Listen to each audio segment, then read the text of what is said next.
En el peligro grité al Señor y me atendió. Desde el vientre del abismo le pedí auxilio y me escuchó. Me habías arrojado al fondo en alta mar. Me rodeaba la corriente, tus tormentas y tus torrentes, tus olas me arrollaban. Entonces pensé, me has arrojado de tu presencia. ¿Quién pudiera ver otra vez tu santo templo? Cuando se me acababan las fuerzas, invoqué al Señor y llegó hasta ti mi oración, hasta tu santo templo. Comenzamos este programa Arriba Corazones en medio de esta situación convulsionada que nos están haciendo vivir nuestras autoridades.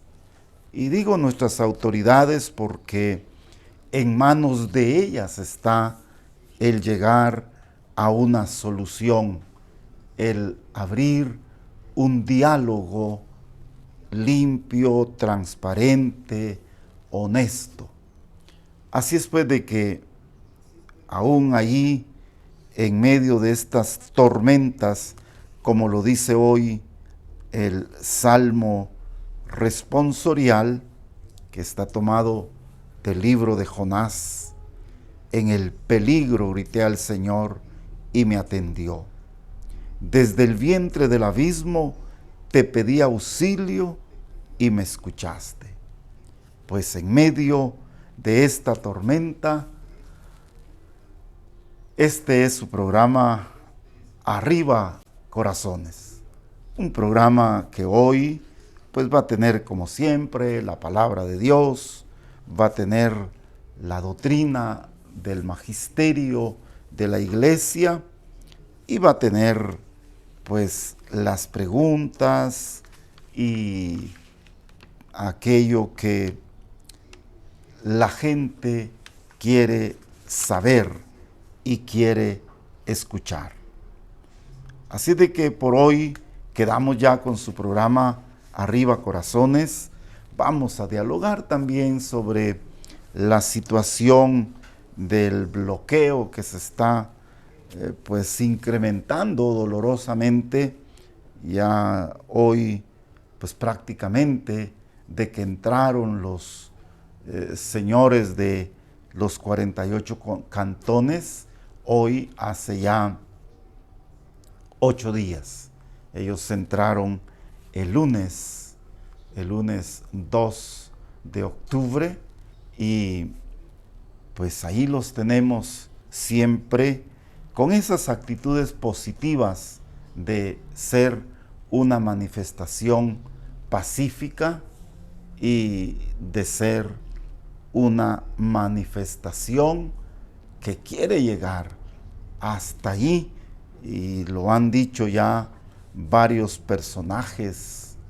Hay un señor pues también de los poderosos económicamente en el país, ¿verdad? Un señor de una institución Fundesa.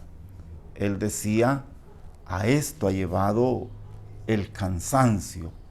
Él utilizaba una palabra bastante española, ¿verdad? Al hartazgo, decía él. Pues a esto nos ha llevado pues esa impotencia. Ya no se encontró qué hacer. Y por eso es de que cuando ya no se es escuchado, entonces se recurren a estas medidas de hecho, a estas manifestaciones sin violencia, pero que sí toquen lo más fuerte de un país, que es la economía. Y pues quienes más se sienten tocados son los que tienen el poder económico en nuestro país. Bueno, pero de esto vamos a hablar despuesito. La palabra de Dios para hoy, del Evangelio de San Lucas, capítulo 10, versículos del 25 al 37. En aquel tiempo se presentó Jesús ante un doctor de la ley se presentó ante Jesús un doctor de la ley para ponerlo a prueba y le preguntó: Maestro, ¿qué debo hacer para conseguir la vida eterna? Jesús le dijo: ¿qué es lo que está escrito en la ley? ¿Qué lees en ella? El doctor de la ley le contestó: amarás al Señor tu Dios con todo tu corazón, con toda tu alma, con todas tus fuerzas y con todo tu ser, y a tu prójimo como a ti mismo. Jesús le dijo: has contestado bien, si haces eso, vivirás.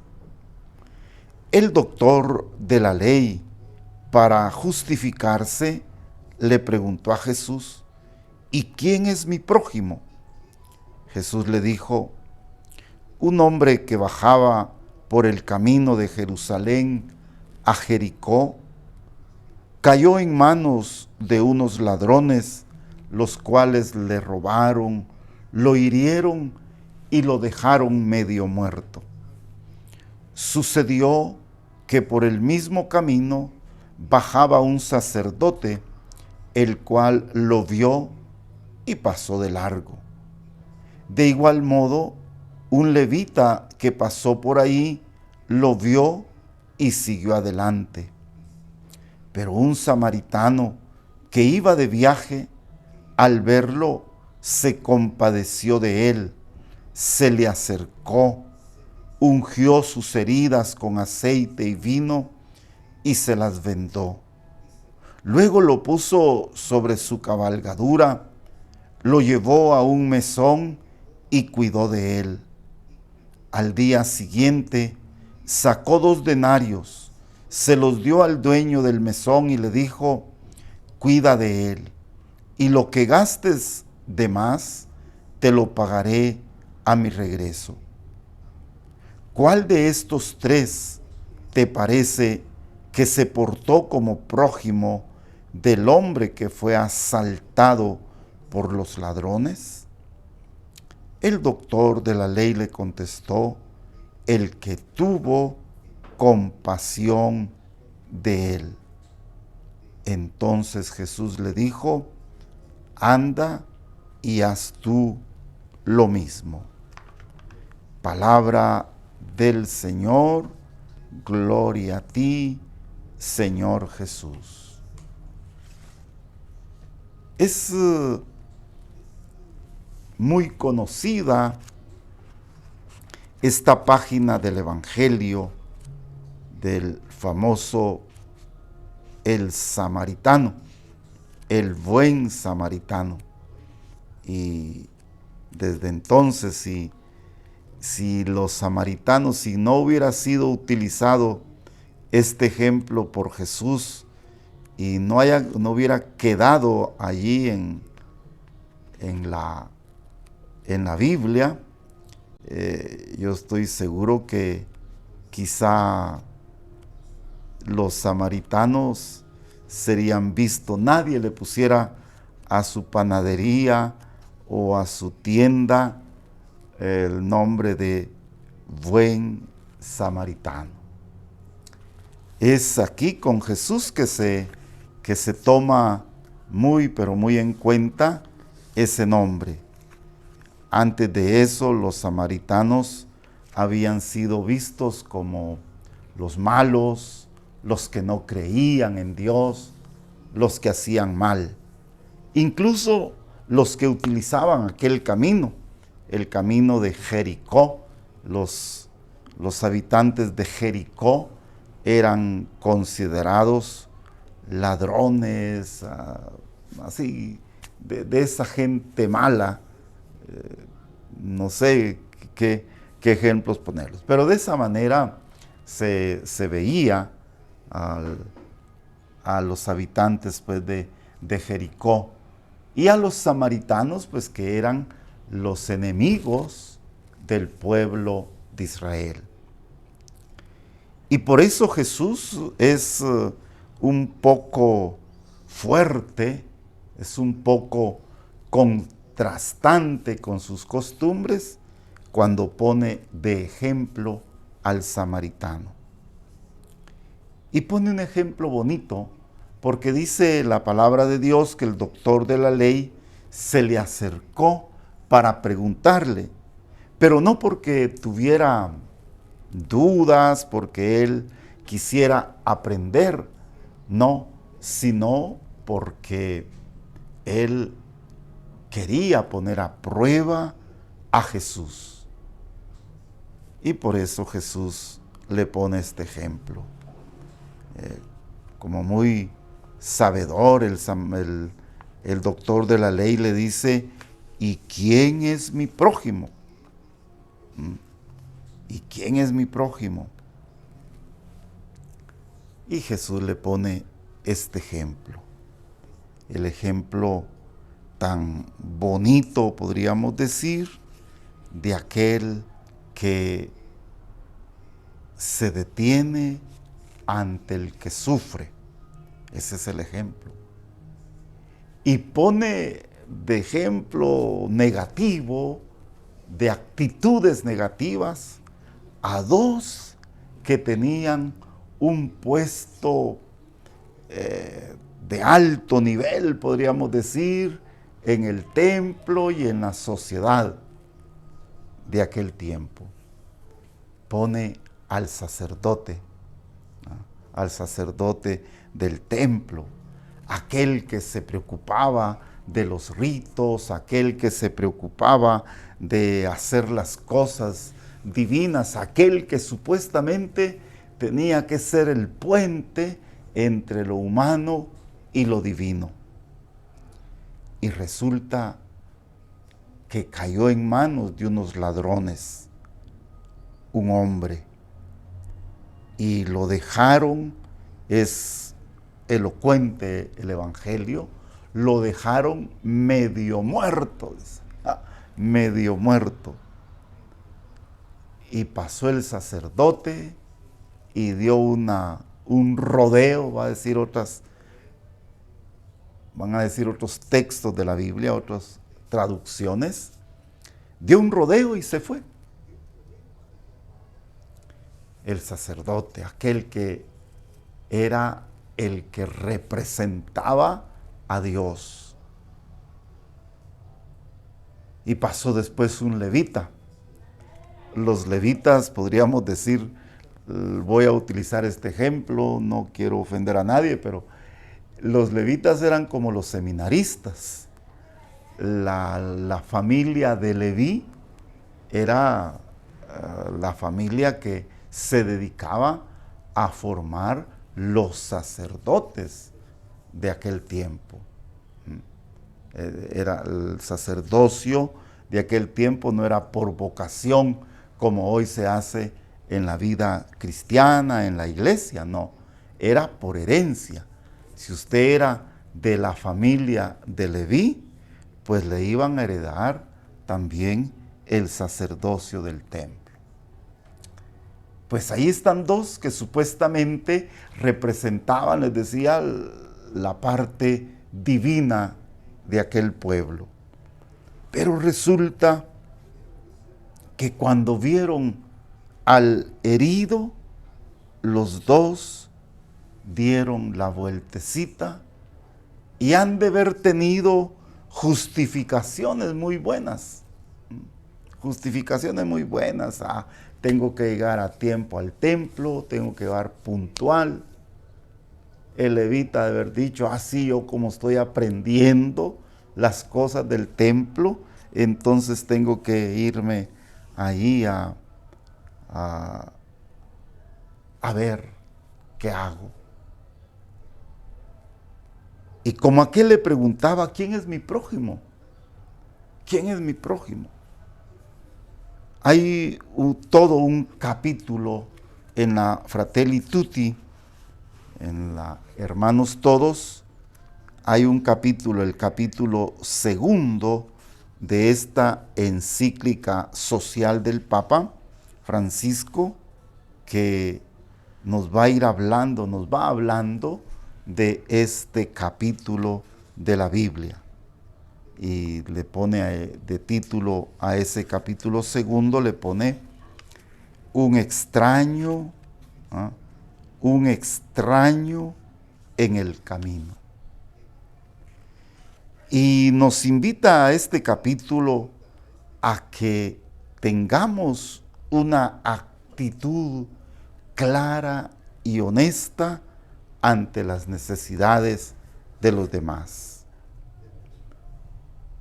Esto pues recoge, podríamos decir, como el sentimiento de Dios ante las calamidades en las que habían caído las actitudes humanas, aún desde el inicio de la creación. ¿Se acuerdan cuando narra el libro del Génesis? Narra que Dios había creado al hombre y la mujer, que habían tenido dos hijos, Caín y Abel. Y un día, pues, Dios les pidió ofrendas y cada quien ofrendó lo que tenía. Y dice la palabra de Dios que la ofrenda de Abel le agradó a Dios, pero no le agradó la de Caín, que quizá no era una ofrenda nacida del corazón, sino una ofrenda para llenar el requisito. Le va a llevar esto a Dios. Y como Dios nos conoce, entonces le agradó la ofrenda de Abel. Y ahí se le metió a Caín un sentimiento de envidia, de rencor y decir, ¿por qué? ¿Por qué la ofrenda de mi hermano sí le agradó a Dios y la mía no? Y hasta quizá pudo haber dicho, la mía era mejor. Pues se enojó y decidió matarlo.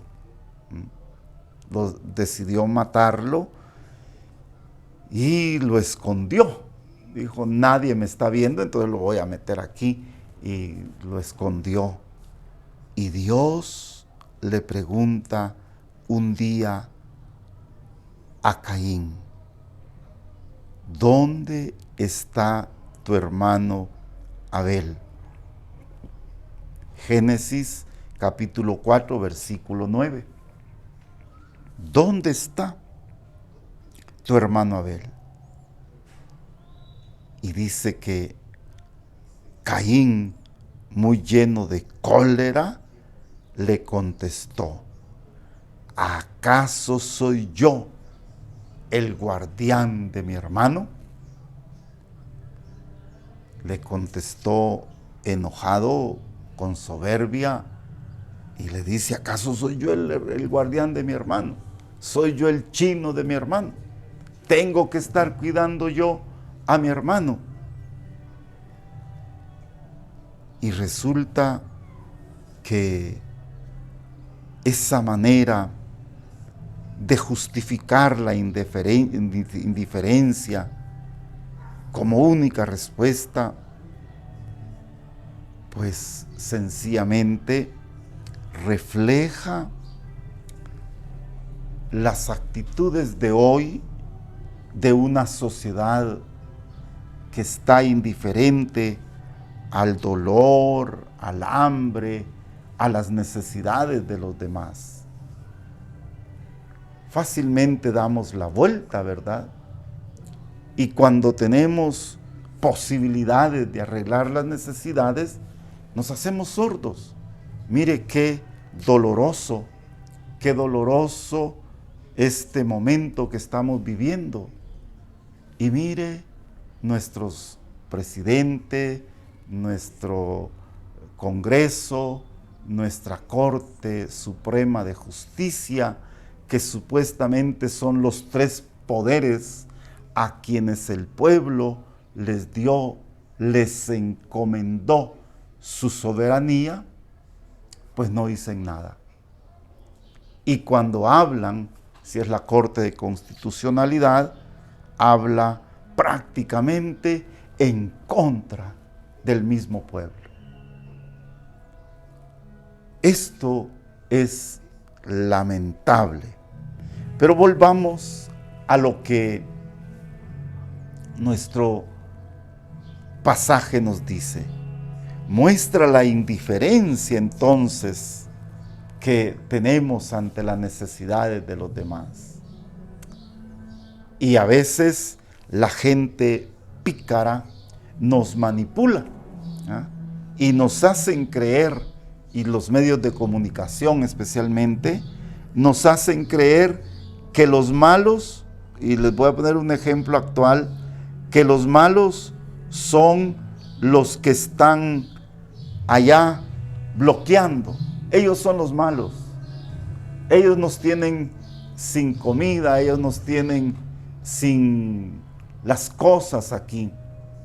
Ellos son los que no sirven.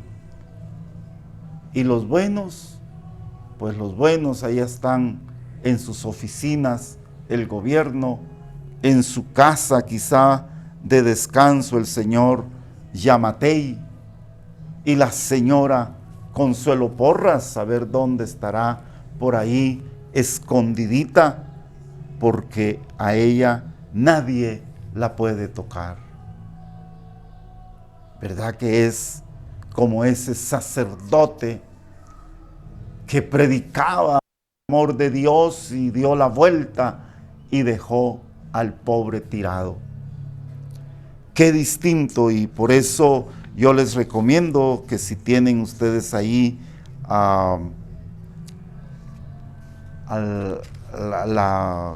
el documento este del Papa, Fratelli Tutti, léanlo. Ahí está en digital también, bájenlo, los jóvenes que son ahí tan listos, bájenlo de cualquier página que se los proporcione. Y el número 64 dice: Jesús cuenta esto porque pasaron varios a su lado, pero huyeron, no se detuvieron. Eran personas con funciones importantes en la sociedad, que no tenían en el corazón el amor por el bien común.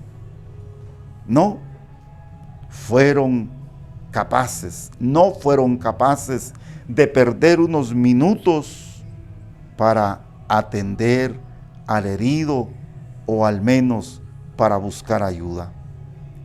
Uno se detuvo. Mire qué bonito. Fue uno el que se detuvo, el que menos esperaban. Y esto les ha de haber dado cólera, y le ha de haber dado cólera a aquel maestro de la ley. El que menos esperaba, un samaritano, aquel que calificamos de malo, aquel que calificamos de incrédulo, impío. Y dice el Papa, número 63 de la Fratelli Tutti, Él le regaló estas cosas, le regaló cercanía, le curó sus heridas con sus propias manos y puso también dinero de su bolsillo, se ocupó de él. Sobre todo le dio algo que en este mundo ansioso nosotros no compartimos. Le dio su tiempo.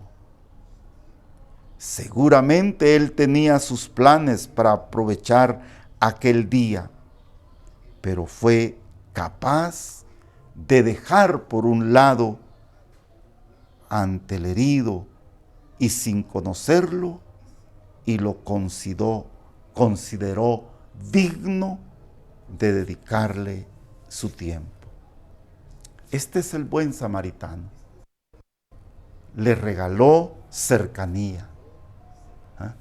Detuvo su caballo, se bajó de su caballo, se acercó, lo tocó, el que menos esperábamos, al malo, aquel que no sentía, aquel que era un impío.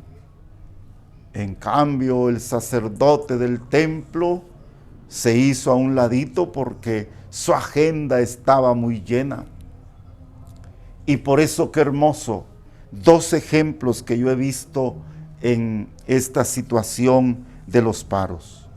Una, la del señor cardenal Monseñor Álvaro Mazzini, que uno de estos días, yo creo que fue el martes, llegó hasta donde estaban los señores de los 48 cantones ahí frente al Ministerio Público. Y les dijo algo bonito: si lo que están haciendo es por amor a Dios y por amor al prójimo, está bueno, síganlo haciendo. Primer ejemplo, y no les voy a explicar todo lo precioso que les dijo en su mensaje. Si quieren, ahí en mi página de Facebook, ahí está está un video donde el señor cardenal pues dice todo lo que él piensa de esta situación. Pero dos también, esto fue el sábado, creo, el sábado, el señor obispo de nuestra diócesis, el señor obispo de la diócesis de Jalapa, que comprende Jalapa y El Progreso,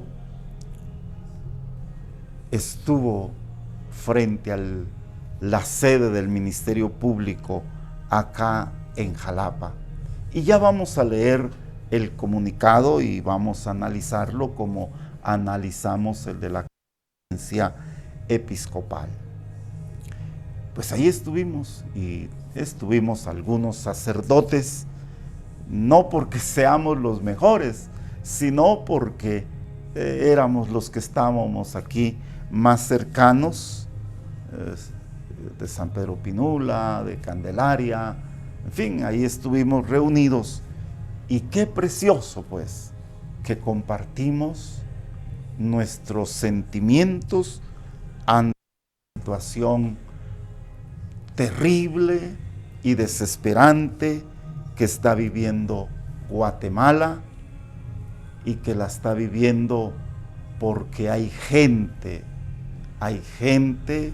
que no quiere escuchar a un pueblo que está herido. Hay gente que quiere pasar por un lado como el sacerdote y el levita y no quiere detenerse a ver las heridas de aquel que está tirado allí a la orilla del camino, llorando, lamentándose, herido, desangrándose. Esto es Guatemala. Esto es Guatemala. Aquí yo tengo enfrente de donde vivo, tengo un hospital donde está la persona, está el guatemalteco herido, desangrándose, sin medicinas. Ahí prefirieron pagar una gran cantidad de gente para que votara por ellos, y le quitaron al presupuesto de alimentación y de medicinas. Ahí están, ahí está el herido que tiene que ir a comprar los clavos para que le sanen su fractura. Ahí está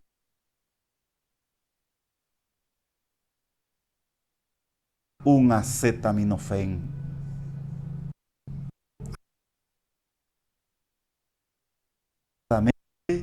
No, no.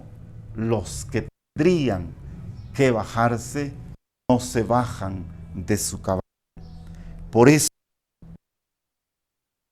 dice que el mejor regalo, le regaló su cercanía, le regaló sus manos que lo tocaron, su dinero para que se curara, pero sobre todo, dice el Papa, le dio aquello que nosotros regateamos en el tiempo, le dio su tiempo. Por eso la pregunta al fariseo fue, al sumo sacerdote,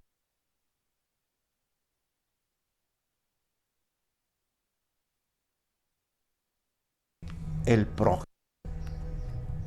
Y rápido le dice, ay, sirvió. Ah, bueno, entonces ve y haz tú. Vamos a ir a una pausa y regresamos a su programa Arriba Corazón.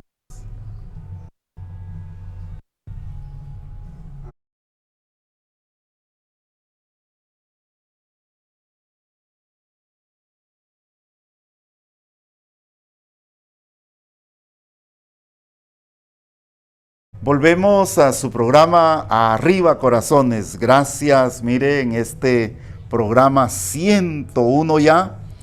Qué bonito diseño de presentación que nos ha hecho nuestro querido Pedro, nuestro gran técnico. Este fue como un regalo, podríamos decir, a ustedes por su audiencia durante 100 programas. 100 programas en los que hemos tratado de llevarles la palabra de Dios. Y por eso les agradecemos.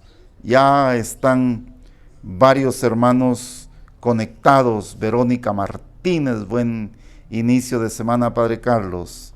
Giovanni Rodríguez, buen día, Padre Carlitos. Gracias por compartir la palabra de Dios con nosotros. Arriba corazones. Buen día, Padre. Oremos por la paz de Guatemala. Oh, qué bueno. Y que todo se resuelva lo más pronto posible. Drasli Rafael. Sí, aprovecho para agradecerle a doña Vilma, que nos mandó ayer con Drasli anoche, nos mandó una bolsada de bananos por ahí. Así es de que ya estamos preparados. Si se escasean los alimentos, pues ahí tenemos una cantidad enorme de bananos que nos mandó nuestra querida hermana Vilma, mamá de Drasli. Gracias, Drasli. Imelda Escobar, buenos días, Padre Carlos, muchísimas gracias por sus enseñanzas.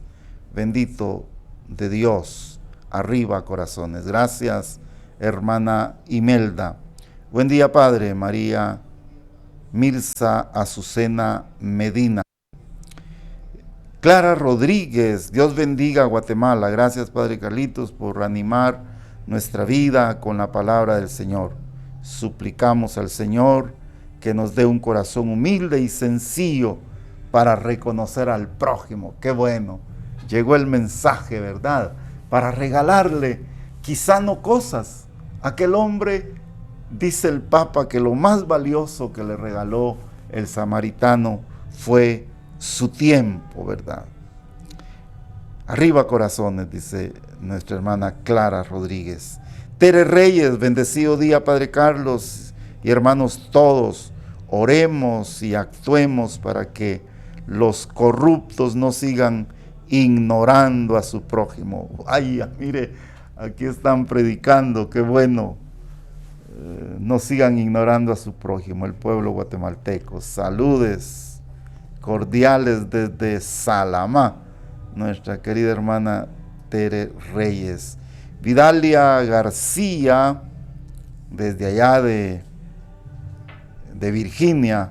Buen día, Padre Carlos, Dios lo bendiga hoy y siempre. Un fuerte abrazo a la distancia. Sandra Martínez, bendiciones, Padre Carlos. Gracias, Sandra. Manuela Méndez, desde California. Buenos días, Padre Carlos. bendecido lunes para usted y el equipo técnico. Aquí está nuestro hermano Pedro.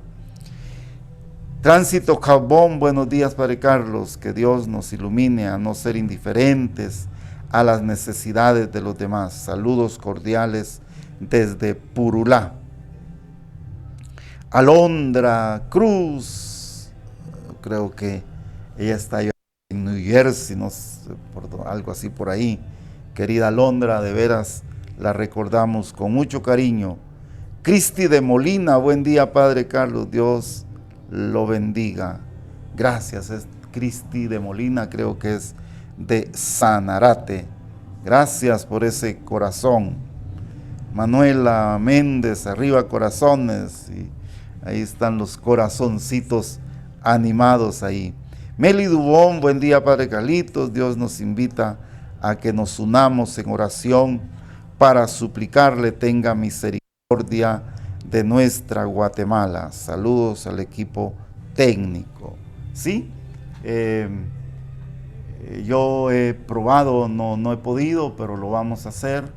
He probado de pasar a la capital e irle a manifestar a nuestros hermanos de los 48 cantones que estamos con ellos. Vamos a ver cómo lo hacemos.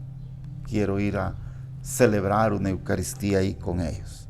Bendiciones y saludos para quienes comparten el programa. Gracias, hermana Arjin Albizu.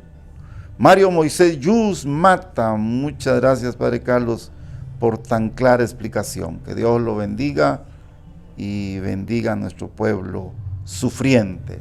Qué bueno, Moisés, qué alegre. García, Dios bendiga a mi querida Guatemala. Sí, ustedes allá desde los Estados Unidos, ahí estaba viendo una manifestación que hubo en Nueva York, creo yo. Ojalá así también se manifestaran. Alondra Cruz, saludos, Padre. Dios bendiga a toda Guatemala. Gracias, Alondra. Y nos acordamos de nuestra pequeña acólita ahí en Nuestra Señora del Carmen, allá por los años 12, 13, 14, 15, por ahí. Qué alegre que podemos seguir en unión con ustedes. Pues no sé si entramos ya, pero bueno, vamos a comenzar a sacar de unas pequeñas dudas. Vamos a dedicarle un tiempecito a una pregunta que nos hacían ahí en el WhatsApp. ¿Por qué los sacerdotes no se casan? Bueno, esto es una pregunta que siempre se nos van haciendo, ¿verdad? Y que es necesario responderlas. Y responderlas, como les decía, no para pelear con nuestros hermanos que no son católicos, sino para poder que nosotros vivamos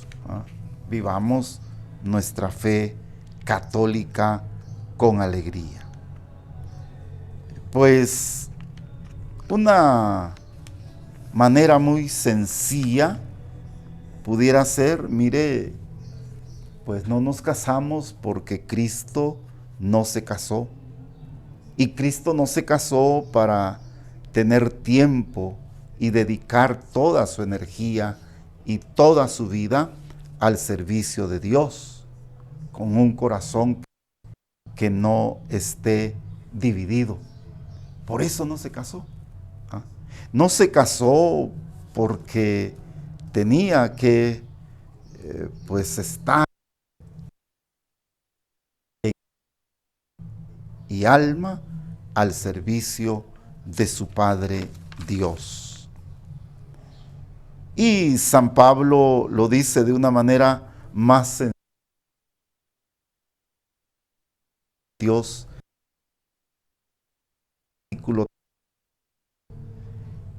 el no casado se preocupa de las cosas del Señor y de cómo agradar al Señor. En cambio, ya vamos a dar unas razones más fuertes, pero por el momento comencemos pues diciendo esos, ¿verdad? ¿Qué le diría yo? Pues tenemos ahí ejemplos muy concretos en la Sagrada Escritura, el por qué no se casan. Si usted va a la Biblia, va a encontrar que al principio, pues los sacerdotes eran casados. Ahí tenemos a Zacarías, el papá de Juan el Bautista, era casado con Santa Isabel. San Pedro, incluso San Pedro era casado. Ahí en el Evangelio de San Mateo, capítulo 8, versículo 14, dice que Jesús fue a curar a la suegra de Pedro. La fue a curar. En cambio, San Pablo, pues no era casado, y ya más tardecito vamos a leer cómo San Pablo pone las condiciones por qué no se casa. Pero también San Pablo señala a varios apóstoles que eran ayudados por sus esposas. Allá en 1 Corintios 9:5. 1 Corintios 9:5. 1 Corintios, vamos a verlo así directamente. No tenemos derecho a hacernos acompañar de una esposa cristiana como los demás apóstoles, como los hermanos de Cefas, o somos Bernabé y yo los únicos que no tenemos derecho a dejar de lado otros trabajos. Entonces dice San Pablo que algunos otros apóstoles eran casados. Y él está hablando ahí de que él es libre de decidir sobre su vida. 1 Corintios 9:5. En las primeras generaciones los obispos eran casados también, porque así estaban antes de convertirse. Lo único que exige San Pablo es que vivan moralmente bien, que tengan una sola mujer. Y ahí lo podemos leer en la primera carta a Timoteo. Primera Timoteo. Ahí vamos a buscarlo para leerlo. Primera Timoteo, capítulo 3, versículos del 1 al 4. Es muy cierta esta afirmación. Si uno aspira a ser obispo, desea una cosa muy buena. Por eso el obispo ha de ser intachable, fiel a su mujer, sobrio, modesto, cortés, hospitalario, buen maestro, no bebedor ni pendenciero, sino amable, pacífico, desinteresado. Ha de regir su familia con acierto, manteniendo sumisos a los hijos con toda dignidad. Porque si uno no sabe regir la propia familia, ¿cómo se va a ocupar de la iglesia de Dios? Primera Timoteo 3, del 1 al 4. Los que estaban casados antes de conocer a Cristo siguieron así, pero los que no estaban casados y querían consagrarse totalmente al servicio de Dios, no se casaban. Con Cristo, podríamos decir, se inaugura una nueva forma de vivir la vida sacerdotal. Un estilo nuevo de los hombres y mujeres célibes que nunca se casaron. Por eso, primero, no nos casamos porque el primer ejemplo es Cristo. Es Cristo el que pues se entrega, se consagra totalmente a la iglesia y a sus hermanos. La iglesia somos nosotros, ¿verdad? El que quiera vivir en intimidad con Cristo,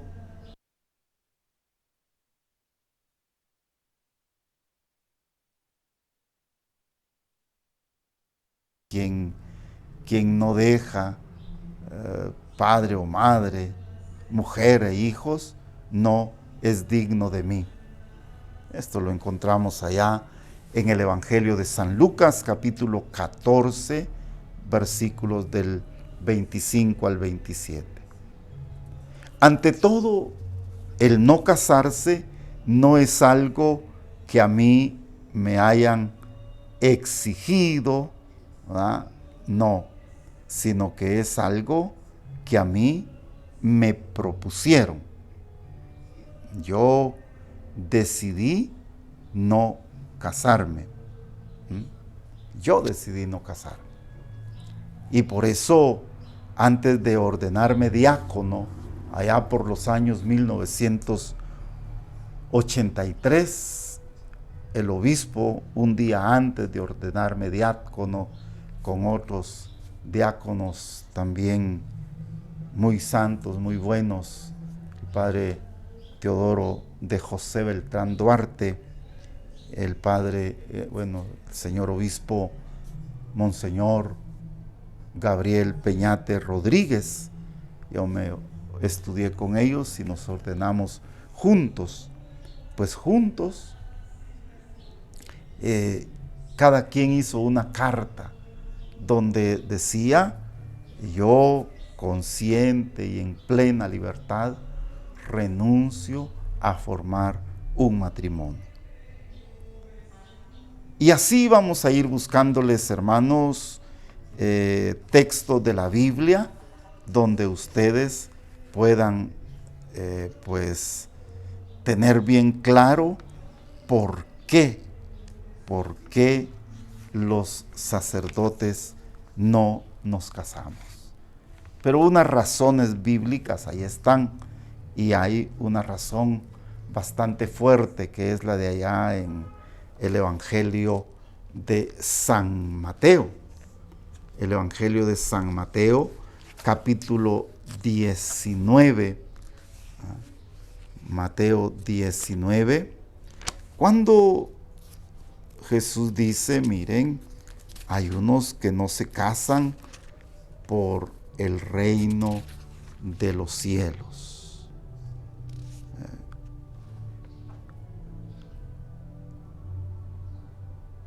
Habla del divorcio, y allá en los versículos 14, 10 en adelante va diciendo esto. Los discípulos le dijeron: si esta es la condición del marido con la mujer, más vale no casarse. Y él les respondió: no todos pueden hacer esto, solamente aquellos que reciben tal don, porque hay eunucos que así nacieron desde el seno de su madre.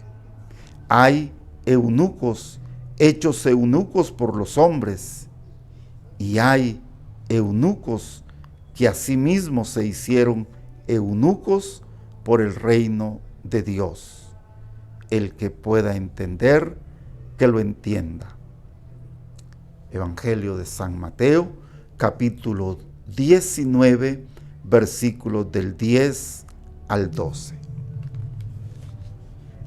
Mire pues, le estaban preguntando por el divorcio y algunos pícaros le dijeron, es que Moisés permite el divorcio, Señor. Y Jesús les dice, miren, no es así, no hay divorcio, porque al principio no fue así. Todo ese capítulo 19 del 1 al 15 podrían leerlo. Pero cuando dice que no hay divorcio, entonces dicen ellos, entonces sí está un poco difícil esto de el marido con la mujer. Y dice uno, más vale no casarse.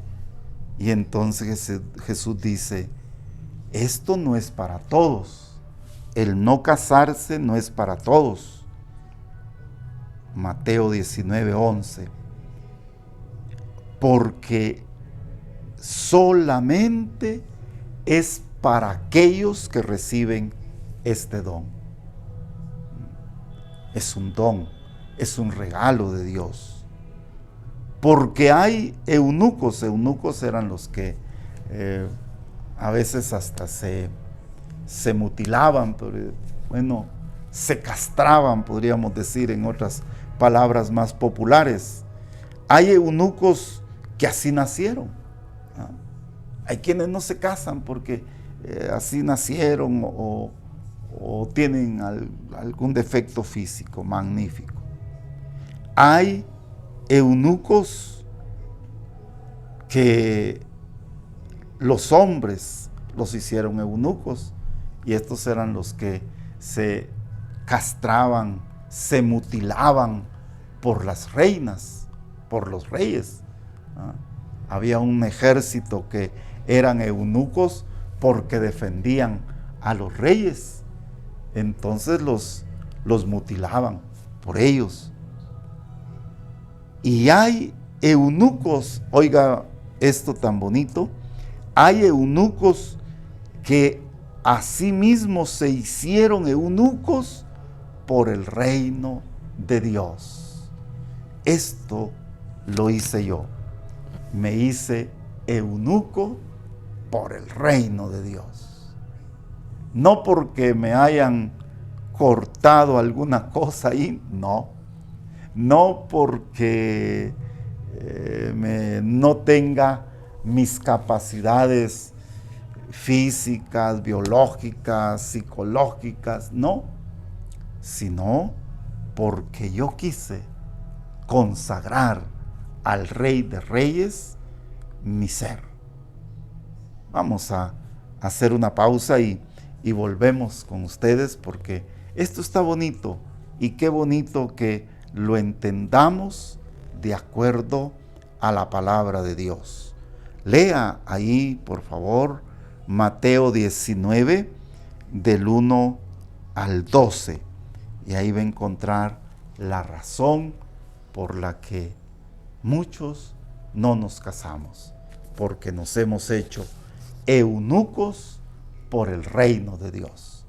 Hagamos otra breve pausa y regresamos con ustedes.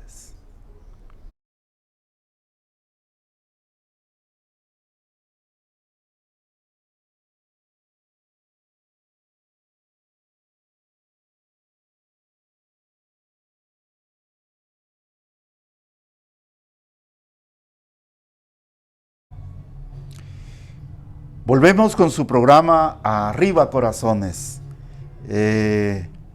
Pues sí comparto esta situación que estamos viviendo de los bloqueos.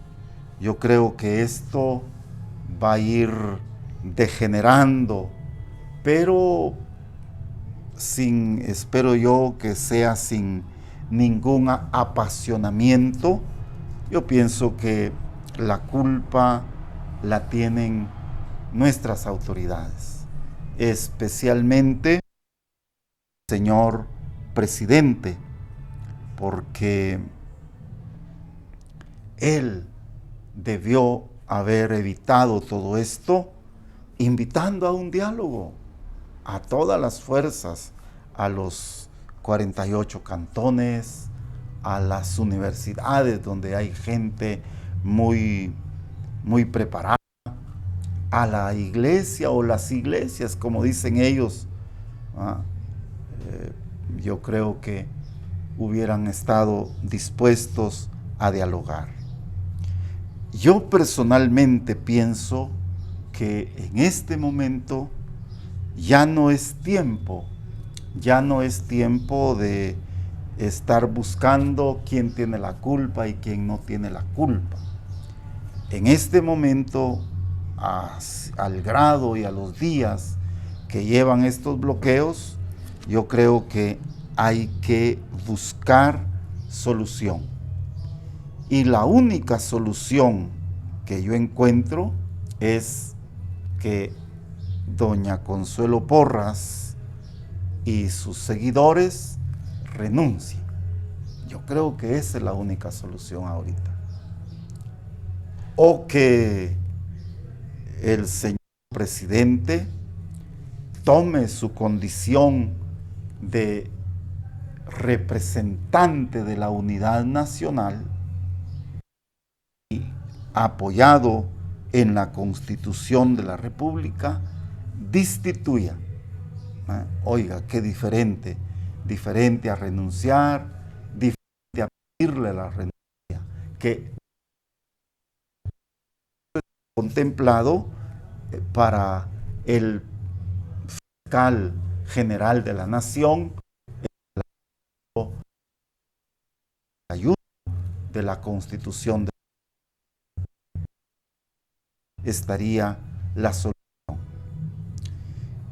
Ya no provocar eso que están pidiendo o pidieron los del CACIF, que presentaron un amparo y que desdichadamente la Corte de Constitucionalidad los amparó, y donde pedían piden que se abran los bloqueos con autoridad o prácticamente con la fuerza del gobierno. Y cuando hablamos de fuerza, hablamos de armas, hablamos de policías, hablamos de todo eso. Yo creo que eso no es prudente, estarían provocando. Y por eso, más que repetir las leyes que justifican un montón de medidas en favor de la paz de Guatemala, yo quiero referirme a dos mensajes que he oído yo del gobierno. Uno del ministro de Gobernación, creo que es un señor Barrientos, y el mensaje que acaba de decir la señora Consuelo Porras. Creo que el mensaje del señor ministro de Gobernación es un mensaje provocativo. Y más que si está basado en la ley o no está basado en la ley, yo hasta los gestos de él veía, su rostro también, veía una actitud de violencia, y casi era una especie de provocación. Y esto en este momento no conviene. El pueblo ya está desesperado. Ya no lo provoquemos, ya no lo provoquen autoridades. Tampoco les pedimos que se arrodillen, que se nos arrodillen ante el pueblo. No, dialoguemos y busquemos una solución. Estamos en un momentito privilegiado. Salga bien parado, señor Yamatei, y venga, dialogue, pídale. Esa es la solución más clara ahorita. Destituya a estos malos administradores de la justicia, y después sigamos dialogando por la paz. Esta es una gran oportunidad también que tiene el señor presidente electo. Ojalá, si se hace este diálogo, lo involucraran a él. Y si no, señor presidente electo, cuando usted llegue a tomar posesión, porque yo estoy seguro que va a tomar posesión, convoque a un diálogo por la paz de Guatemala. Ya estamos cansados. El pueblo ya no aguanta. Estos bloqueos son resultado de que hemos vivido guiados por unas autoridades sordas, o como dicen los psicólogos, una sordera selectiva. Oyen lo que les conviene, oyen lo que su rosca de personas les quieren decir. Pues yo vi en el señor ministro de Gobernación esa actitud de violencia. Y en la señora fiscal lo mismo, denotaba violencia, prepotencia. Eso ya no funciona en este tiempo, señora fiscal. Y se atrevió a hablar de fe y de todo esto. La fe es ponernos de acuerdo.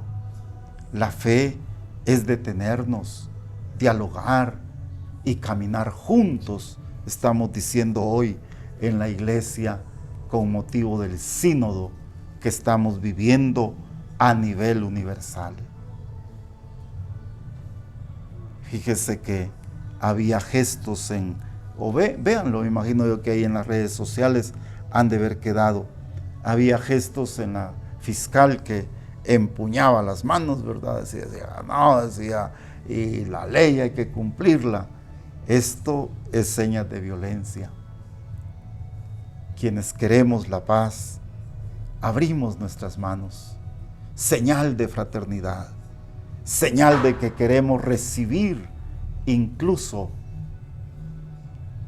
las acciones de bondad, que queremos abrazar al hermano, empuñar la mano.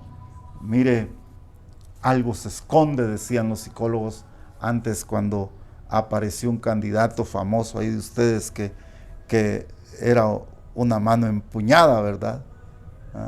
Y decían mano dura, ¿verdad? Y decían, pero ¿qué esconde ahí en medio de esa mano empuñada? ¿Qué esconde? Por eso, señora fiscal, haga un gran favor a Guatemala. Renuncie.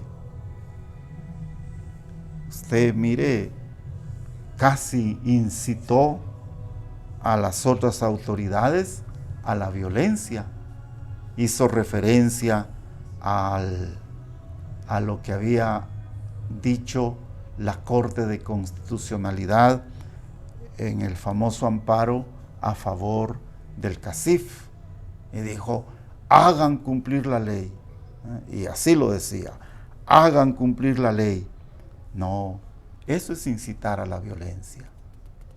No más muertes, no más guatemaltecos lastimados. Señora Consuelo Porras, por amor a Dios y por amor a Guatemala, renuncie. Porque esperamos un mundo distinto, porque esperamos el nacimiento de un nuevo día para Guatemala, con el agradecimiento de nuestro técnico, ingeniero Peter Ramírez, y la palabra de este servidor de ustedes, Carlos Ramírez. Este fue su programa Arriba Corazones. Nos vemos en un próximo día.